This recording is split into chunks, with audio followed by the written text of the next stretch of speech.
Welcome to my channel. আমার চ্যানেলে আপনাদের স্বাগতম। চলে আসছি আর একটা নতুন রেসিপি নিয়ে। এই রেসিপি বানানোর জন্য এখানে আমি মাছগুলো কেটে ধুয়ে নিয়েছি। এবার লবণ হলুদ দিয়ে মেখে নেব। এই যে দেখুন, মাছগুলো সব লবণ হলুদ দিয়ে মেখে নিয়েছি। এবার আমি কড়াইয়ে এক বাটি সরিষার তেল দিলাম। এর মধ্যে 50 গ্রাম তেল আছে। এখন আমি মাছগুলো ভেজে নিচ্ছি।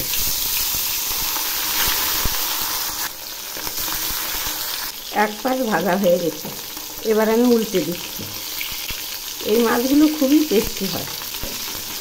একবারে তিনোটাই উল্টে দিচ্ছি।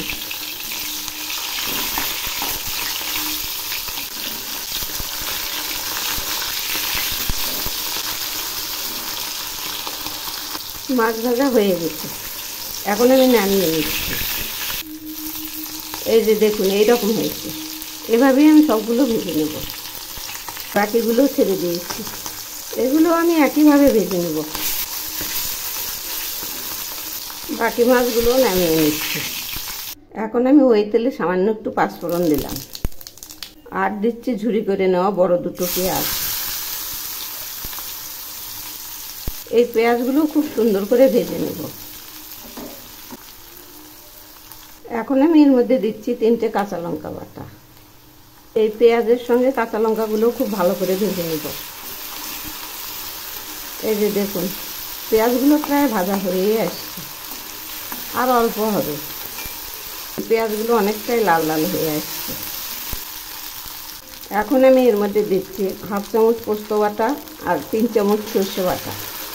এই উপরেরটা পোস্ত আর নিচেরগুলো সর্ষে। এগুলিও একটু কষিয়ে নেব, তবে খুব একটা বেশি কষাবো না, হালকা করে কষিয়ে নেব। এবার আমি দিচ্ছি স্বাদ মতো লবণ, আর দিচ্ছি পরিমাণ মতো হলুদ। আবারও একটু নেড়ে দিচ্ছি। এগুলি কষানো প্রায় হয়ে আসছে, আর খুব একটা বেশি কষাবো না, শুধু এই হলুদের গন্ধটা চলে যাবে, তাহলেই হবে।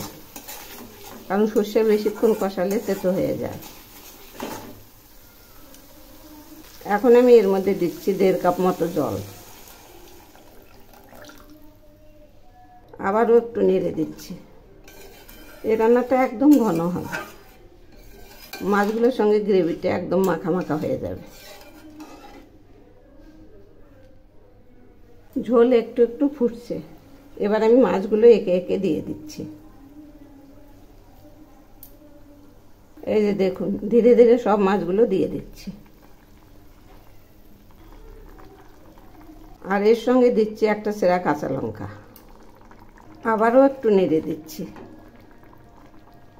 এই পদ্ধতিতে যদি আপনি রান্না করে খান, দেখবেন অসাধারণ টেস্ট। এই যে দেখুন, গ্রেভিটা এই যে এইরকম হবে, এই যে এইরকম। রান্নাটা এখন হয়ে গেছে। এই যে দেখুন, গ্রেভিটা কত ঘন হয়ে আসছে। এগুলি নামানোর পর আরো একটু জমবে। এবার আমি নেড়ে চেড়ে নামাবো। রান্না হয়ে গেছে। এই যে দেখুন, কত সুন্দর হয়েছে। মনে হয় ইলিশ মাছের ঝোল এইরকম লাগছে। আর এই মাছটার টেস্টও ইলিশ মাছের মতোই লাগে। এখন আমি মাছগুলো ধীরে ধীরে নামাচ্ছি। এই যে দেখুন না, কত সুন্দর হয়েছে। ধীরে ধীরে সব মাছগুলো নামিয়ে নিচ্ছি। দেখুন না, রান্নাটা কত সুন্দর হয়েছে। এভাবে একবার বানিয়ে খেয়ে দেখবেন, অপূর্ব স্বাদ। একবার খেলে ভুলতেই পারবেন না, এত টেস্টি। যদি আমার এই রেসিপি আপনাদের ভালো লেগে থাকে, তাহলে এভাবে একবার বানিয়ে খেয়ে দেখবেন, কত সুন্দর লাগে।